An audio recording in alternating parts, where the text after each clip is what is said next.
अच्छा जियोग्राफी की क्लास है मतलब ना, जियोग्राफी पढ़नी है उसमें पढ़ना है।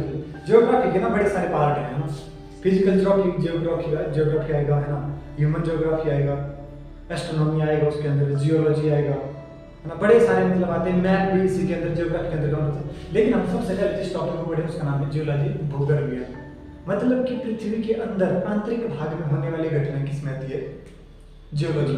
पृथ्वी के अंदर से ज्वालामुखी आ रहा है, पृथ्वी के अंदर से भूकंप आ रहा है ना, पृथ्वी उसी की वजह से सुनामी आ रही है ना, कोई नए पर्वतों का निर्माण हो रहा है, कोई नया द्वीप बन रहा है, पृथ्वी के बीच में कोई हलचल हो रही है, प्लेटें भी बदली हो रही है, कई नई झील बन रही है। तो सारा सारा किससे हो रहा है?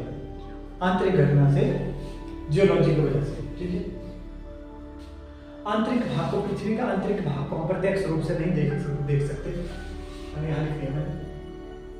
प्रत्यक्ष रूप से हम इसे नहीं देख सकते। और पृथ्वी की गहराई में 32 मीटर जाने पर 1 डिग्री टेम्परेचर में बढ़ोतरी होती है। कितने मीटर जाने पर? 32 मीटर नीचे जाने पर 1 डिग्री सेल्सियस तापमान में क्या होती है? बढ़ोतरी होती है। ये तो था जमीन के अंदर के तरफ हम जाएंगे। अगर हम जमीन से ऊपर की तरफ को चढ़ते हैं, जैसे हमने यहाँ से ऊपर को जाना है, तो ऊपर की तरफ में स्थिति उल्टी हो जाती है। ऊपर की तरफ में 165 मीटर ऊपर जाने पर 1 डिग्री सेल्सियस तापमान में क्या हो जाती है? कमी हो जाती है, मतलब कम हो जाता है। ठीक है, तो हमारे काम का इसमें जियोलॉजी के हिसाब से यही है कि 32 मीटर की गहराई पर जाने पर 1 डिग्री तापमान में क्या हो जाती है? बढ़ोतरी हो जाती है, मतलब तापमान बढ़ता रहता है। पृथ्वी की सतह का तापमान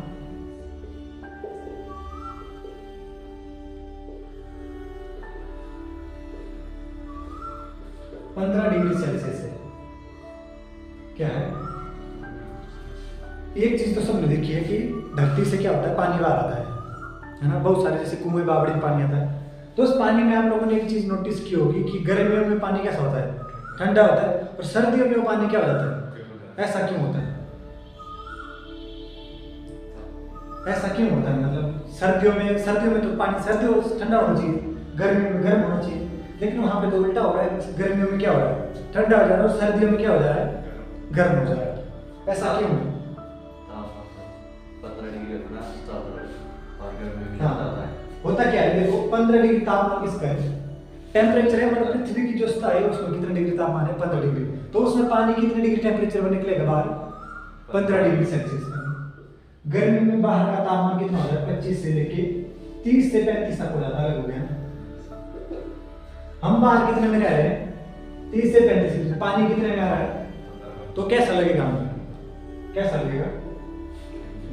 अगर बात करें सर्दी की, सर्दी में तापमान हो जाएगा 10 से 12।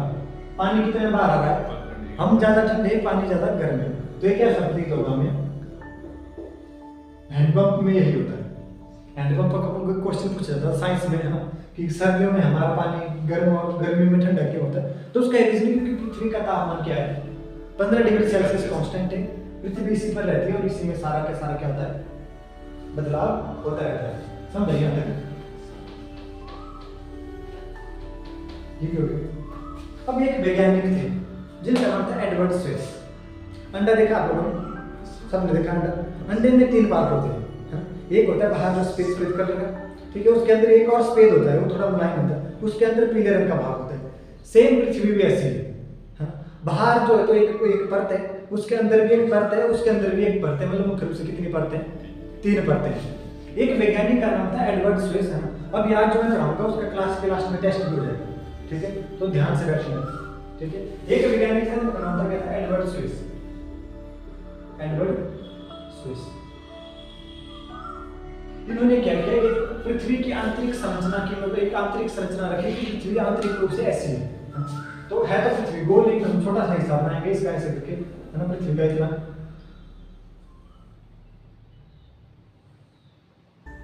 पहले में बड़ा ही था, मतलब नॉर्मल जैसी स्थिति में 1 2 3।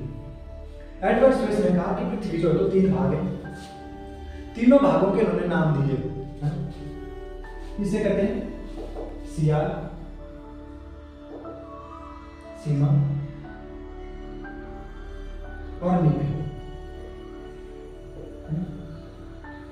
ये मतलब कोई नई वैज्ञानिक बात नहीं, कोई खोज की बात करके नहीं बताई उन्होंने कि क्या है सियाल, सीमा, नीपे, है ना। ये क्या था?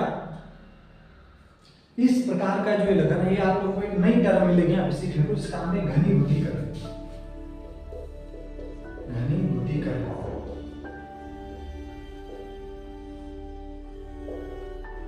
एक नई टर्म यहाँ पे मिली। घनी इससे पहले आप लोगों ने सुनी घनीभूतीकरण। इसका मतलब ये है ना, पृथ्वी की जो आंतरिकता है उसके अंदर सिलिकॉन भी था, एल्यूमिनियम भी था, मैग्नीशियम भी था, निकल भी था और आयरन भी था।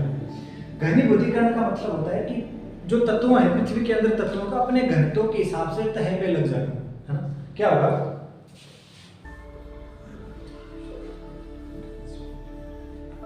घनत्व के आधार पर तह में लगना।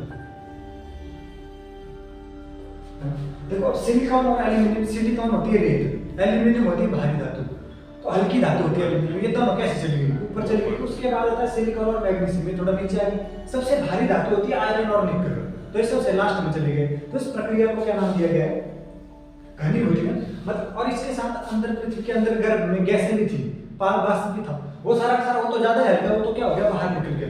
तो पृथ्वी के जो वायुमंडल है, पृथ्वी का जो जल है, उसका सोर्स क्या है, आसमान से नहीं आया कोई भी चीज, यहाँ पहले बनी है, ये धरती के अंदर से आई है सारी सारी चीजें। तो इसी के पदार्थों का अपने घनत्व के आधार पर लग जाना क्या कहलाता है, घनीभूतीकरण। एडवर्ड स्वेस ने इसी को आधार मान के पृथ्वी के आंतरिक भागों को 3 भागों में बांटा था। पहले का नाम था सियार, दूसरे का नाम था सीमा, तीसरे का नाम था न्यूक्लियर। इन तीनों की अलग अलग खासियत है। अब इस पहले वाले का घनत्व भी कम होगा, इसका कम होगा, इसका और कम। तो इसका जो घनत्व है यह 2.5, इसका जो घनत्व है वो है 4 ग्राम पर सेंटीमीटर। इसका घनत्व है 11 ग्राम पर सेंटीमीटर के मान सकते हैं। अब पृथ्वी का ओवरऑल घनत्व पता है आप लोगों को कितना है, 5.5 ग्राम। ये एस्ट्रोनॉमी में मैंने कराया था, पृथ्वी का ओवरऑल घनत्व है 5.5 ग्राम। इन्हीं तीनों का एवरेज अगर आप निकालोगे तो इतना आएगा 5.5। करो जरा, तो एवरेज कहाँ होता है 11 + 4 + 2.5/3 कितना हुआ, ये 70.5/3। करो जरा कितना आएगा, पृथ्वी का एवरेज घनत्व कितना है 5, और सबसे ज्यादा घनत्व किसका है, पृथ्वी का है। और अगर देखा जाए तो सबसे ऊपरी परत का नाम क्या 2.5 है, दूसरे का नाम जो सीमा है उसका 4 है, और तीसरे का है। सबसे बाहरी परत है सिलिकॉन और एल्यूमिनियम की। ये जो तो थोड़ी सी क्या है, अम्लीय है। कैसी है, अम्लीय है। और ये थोड़ी सी क्षारीय है। और ये जो तो द्रव या तरल अवस्था में। आगे मैं बताऊंगा, घनत्व जो फिक्स नहीं रहता है, ये यहाँ से क्वेश्चन नहीं आएगा कि 2.5 4 11, ये बदलता रहता है ना, ये फिक्स नहीं रहता, ये बदलता रहता है। अब सियाल, सीमा और न्यूक्लियर में क्या है, सियाल जो तो ठोस है, मेंटल थोड़ा सा लिक्विड है, और आंतरिक भाग का इसका तापमान जो तो ज्यादा तापमान है इसका। समझाइए यहाँ तक। घनीभूतीकरण में सारा सियाल, सीमा, न्यूक्लियर याद हो, है ना, लेकिन ये सारा गलत है। ठीक है, ये सारा क्या है, गलत है। अब गलत मैं नहीं कह रहा, गलत जो है तो आधुनिक वैज्ञानिक का है ना, उन्होंने कहा कि हम इस प्रकार से पृथ्वी को नहीं बांटेंगे, हमारा एक अलग तरीका होगा जिससे क्या करेंगे, पृथ्वी को बांटेंगे। तो उन्होंने इसको क्या कर दिया, गलत कर दिया। लेकिन ये भी तो आप खोज तो की है, व्यक्ति ने इतनी मेहनत करके की है, तो पढ़ना तो पड़ेगा। लेकिन आधुनिक वैज्ञानिकों ने इसको कहा कि ये क्या है, पैटर्न सारा गलत है। तो आधुनिक वैज्ञानिकों का विचार देखते हैं।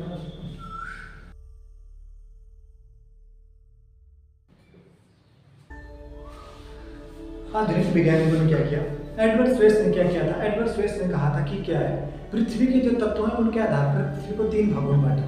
इन्होंने आधुनिक वैज्ञानिकों ने क्या किया, भूकंप की तरंगों के आधार पर, भूकंप की तरंगों के आधार पर पृथ्वी को कितने भागों में बांटा, 3 भागों में बांटा। इन्होंने भी 3 भागों में बांटा, लेकिन इनका पैटर्न थोड़ा अलग है। इन्होंने कहा कि भूकंप की तरंगे एस, पी और एल जो तो भूकंप की 3 तरंगे होती है। तो जहाँ पे एस जो सबसे ज्यादा, पी थोड़ी सी कम, एल जो ज्यादा डेंजरस होती है, तो उस हिसाब से उन्होंने कहा कि भूकंप की तरंगों के आधार पर हम क्या करेंगे, इसका विभाजन करेंगे। तो इनका विभाजन का तरीका भी वैसा ही था जैसे उन्होंने किया था एडवर्ड स्वेस ने। अंडा क्या है, अंडा देखा तुम भगवान है ना, अंडे के धरती के ऊपर प्लेटें बनी हुई है, तो अंडे को जब उबला हुआ अंडा तोड़ोगे उसको फिर क्या बन जाते हैं, क्रैक बन जाते हैं। तो सेम वही स्थिति है अंडे के लिए। अब कई जगह पर कच्चे अंडे में कहीं क्रैक होगा, मान लो प्लेट में, तो अंदर से क्या आ जाएगा, बाहर को तो से क्या कहेंगे, मैग्मा कहेंगे ना। प्रैक्टिकली सोचो ना,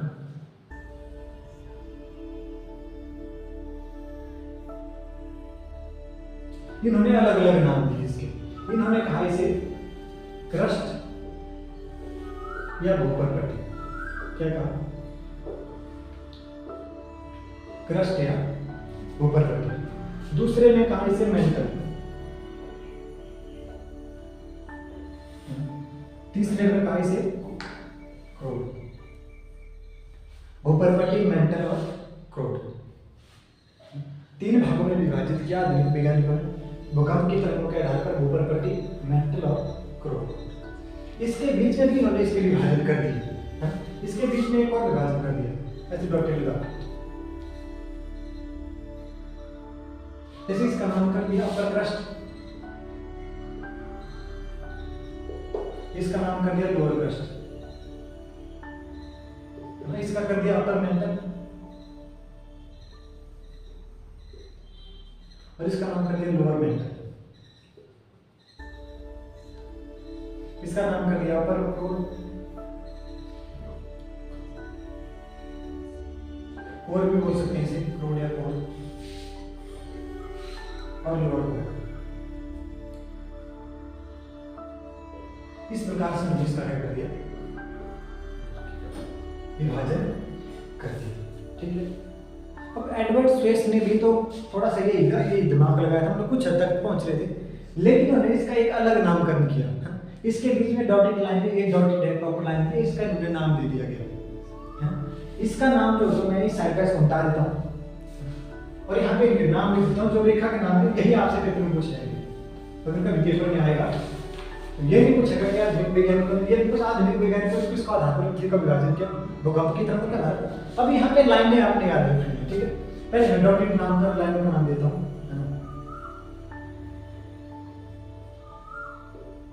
कोलोराडो, नाम थोड़ा मुश्किल है, रेप्टी, लेहमेन, इसका रेखा का नाम क्या है, माह, रेप्टी, गुटेनबर्ग, लेहमेन, ये सारे क्वेश्चन कैसे पूछेगा, क्वेश्चन पूछेगा कि अपर मेंटल और लोअर क्रोड को अलग करने वाली रेखा का नाम क्या है, या क्वेश्चन पूछेगा कि अपर कोर और लोअर मेंटल को अलग करने वाली रेखा का क्या नाम है, ठीक है। तो इस प्रकार से आपको पता होना चाहिए कि इसमें क्या क्या नाम दिया गया है, तो ये आपको पता होना चाहिए, ध्यान दो इस बात पर। ये याद करो है ना, upper mantle, upper crust, lower crust, upper mantle, lower crust, upper. इसका याद करने का ट्रिक बताता हूँ मैं, जो डॉटेड लाइन है जिन्हें उनका ट्रिक है करेंगे, क से कोलोराडो, रे से रेप्टी, ले से लेहमेन। दूसरे का नाम है मग, है ना, म से म है, ग से गुटेनबर्ग, है ना। 2-4 बार नाम ये पढ़ोगे तो ये याद हो जाएंगे, इसी में से ज्यादातर चांस है क्वेश्चन मिलने में। अब ओवरऑल इनके बाद पढ़ लेते हैं क्रस्ट। अगर इसका दूसरा नाम लिखा जाए तो इसको क्रस्ट को कहते हैं लिथोस्फीयर। क्या कहते हैं, लिथोस्फीयर। इसे कहते हैं हम लोग पायरोमीटर, पायरोस्फीयर।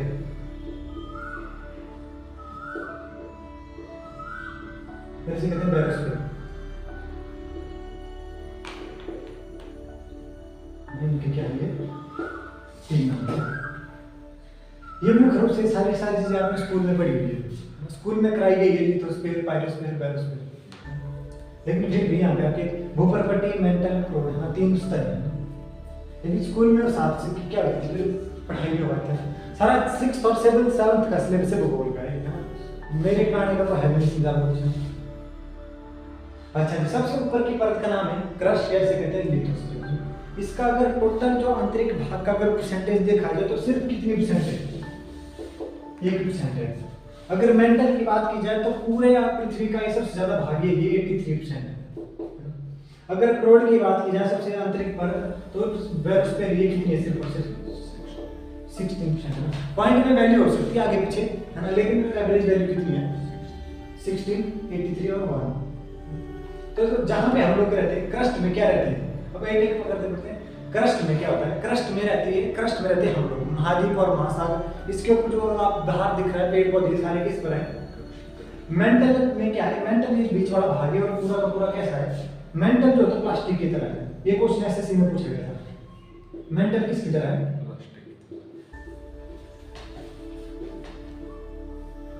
प्लास्टिक की तरह ना, मतलब ज्यादा ठोस है ना ज्यादा लिक्विड है। प्लास्टिक कैसा होता है, ठोस भी नहीं होता ज्यादा लिक्विड होता है। तो मेंटल कैसा है, प्लास्टिक की तरह। ज्वालामुखी हो गया, ज्वालामुखी सुना कभी ना, देखा भी है, मूवीज में देखा है, असली में देखा है। जिस दिन असली में देखेंगे फिर तुम लोग फिर आशीर्वाद देते फिरेंगे ऊपर से, है ना, तुम्हारे घर में बरस की होगी फिर। ज्वालामुखी क्या है, ज्वालामुखी आदि घटना है। मेंटल क्या है, एक लिक्विड फॉर्म है। अब ये थोड़ा आगे का टॉपिक है, थोड़ा सा हिंट करता हूं। जब भूपर पट्टी के जो क्रस्ट है इसके अंदर थोड़ा कट गया है। कई बार क्या होता है जैसे दो यहाँ से आ रहे हैं तो एक बार बीच में अलग हो गया, तो उसके नीचे एकदम से धधकता हुआ क्या है, मैग्मा एकदम से बाहर आता है छाप लगे, तो वही क्या है, जैसे अंडे का है, अंडा ले लो आप लोग, कच्चा ले लो। अब अंडे के अंदर क्या है, अगर आप बाहर वाली पर पट्टी तोड़ेंगे तो अंदर से एकदम से बाहर आ जाएगा, तो वही है सेम स्थिति। तो क्या है वो, ज्वालामुखी है, ठीक है। ये T3% है और इसमें क्या है, पूरी तरह से मतलब ज्वालामुखी लिक्विड फॉर्म में रहता है ना। और इसे क्या कहते हैं, गतिशील मंडली भी कहते हैं। इसे क्या कहते हैं, इसे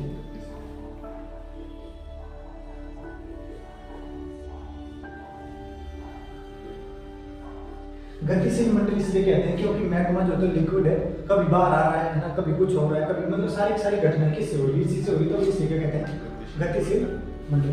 क्रोड की बात की जाए तो सबसे आंतरिक भाग क्रोड है और सबसे ज्यादा टेम्परेचर भी इसी का है, सबसे ज्यादा घनत्व भी इसी का। इसका जो टेम्परेचर है आंतरिक भाग का 6000 डिग्री सेल्सियस है। क्रोड को हम लोग गुरुत्व मंडल भी कहते हैं। क्या कहते हैं,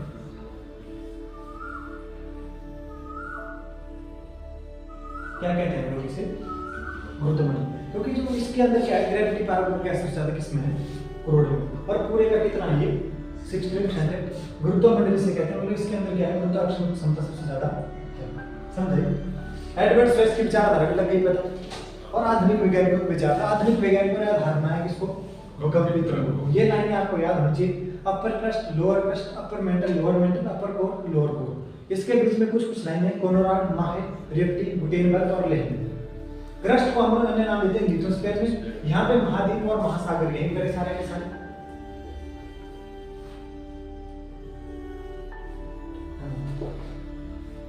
मेंटल में गतिशील मंडल भी कहते हैं। ज्वालामुखी आदि घटनाएं कहाँ से उत्पन्न होती है, मेंटल से होती है। लिक्विड फॉर्म में भीतर है।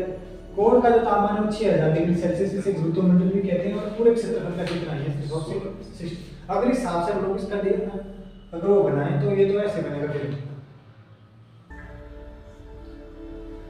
ऐसे बनेगा, क्योंकि ये कितना है, 83%, 1% है, और ये कितना है, 16%। समझ यहाँ तक कोई समस्या बिल्कुल नहीं, है ना। लग गया पता कि नहीं, आनंद भी आया, याद भी हो गया, थोड़ा थोड़ा हो याद। एक बार मैं बोलता हूँ उसके साथ बोलना, फिर याद हो जाएगा, फिर पूछ लिया जाएगा, पूछ ले लिया जाएगा, पहले क्वेश्चन पूछ ले जाएंगे। क्यों, इसी के बीच में आप लोगों को क्या करना है, क्वेश्चन।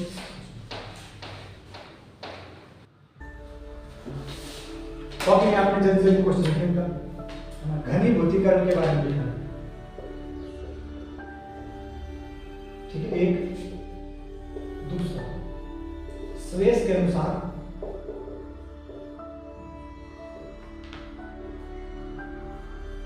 सबसे आंतरिक परत कौन सी थी, सबसे अंदर वाली परत, आंतरिक परत। दूसरा क्वेश्चन, तीसरा, स्वेस के अनुसार जो सीमा है, वो वाली सीमा नहीं, ठीक है, ये सीमा को और है, तुम्हारे मन में कुछ और चल रहा है, वो वाला नहीं, ठीक है, हमारे मन का मेरे को पता है सारा है। इसका घनत्व कितना है, कितना घनत्व इसका, ठीक है, 2 3 हो गए।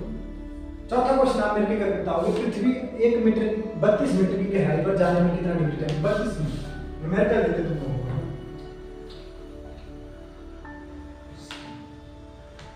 96 डिग्री, 96 मीटर नीचे जाने पर तापमान कितना बढ़ेगा, ठीक है। ये हो गया चौथा क्वेश्चन।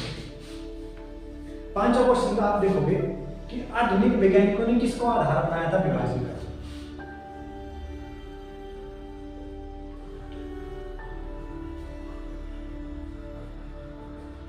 आधुनिक वैज्ञानिक ने किसे आधार बनाया था विभाजन का? 5 क्वेश्चन। छठा क्वेश्चन यहाँ पे लिखोगे आप लोग, क्रस्ट को बांटने वाली रेखा।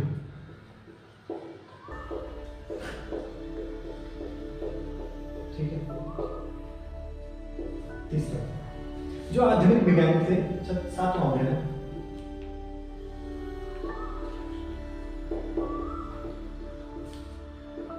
आधुनिक वैज्ञानिक ने 3 परतें बताई हैं पृथ्वी की। वो आपने तीनों परतें लिख ली, कौन कौन सी 3 परतें बताई। ठीक है। आप लोग नहीं लिखोगे प्रश्न, प्रश्न तो लिख रहे हैं आप लोग, आपने उत्तर लिखना बस। ठीक है, प्रश्न नहीं लिखना, प्रश्न तो मैं लिख रहा हूँ, आप तो उत्तर लिखोगे बस। ठीक है। आधुनिक वैज्ञानिकों ने 3 परतें बताई थी, आप लोग 3 परतें लिख रही हैं। 8वें क्वेश्चन में मेरे को लिख के दे दो, करोड़ कितने परसेंट है, कोर कितने परसेंट है, कोर की परसेंटेज क्या है। 9 में आप मेरे को लिख के दे दो, गतिशील मंडल किसे कहते हैं।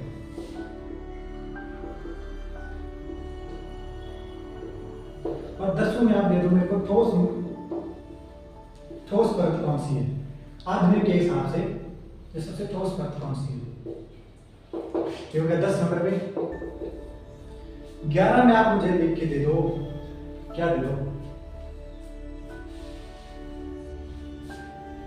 ठोस परत आधुनिक विचारधारा के हिसाब से कौन सी है। 11 में आप मुझे दे दो, गुरुत्व शक्ति किसके पास सबसे ज्यादा है, किस मंडल में गुरुत्व शक्ति ज्यादा है।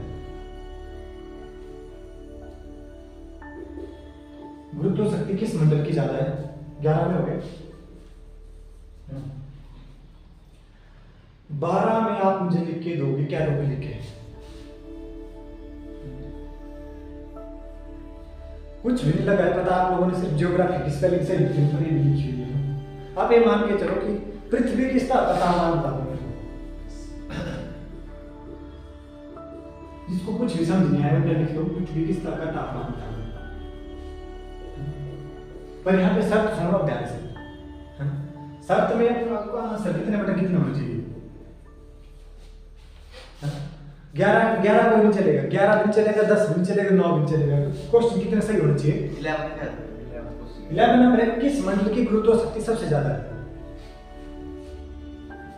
किस मंडल की गुरुत्व शक्ति सबसे ज्यादा आधुनिक वैज्ञानिकों के हिसाब से, आधुनिक के हिसाब से, उसके हिसाब से, स्ट्रेस के हिसाब से 12/12 चाहिए, 11 का कोई रोल नहीं। जल्दी 7वां क्वेश्चन, आधुनिक वैज्ञानिकों ने 3 परतों में बांटा था, वो 3 परतें कौन सी थी।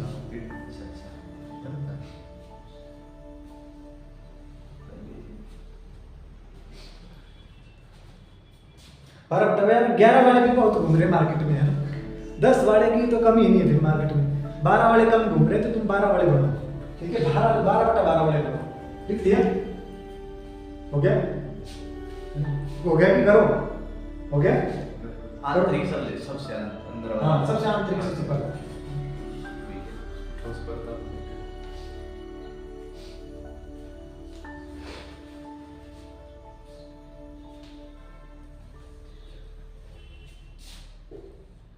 मेहनत आपको पूरी करनी पड़ेगी साथ साथ में।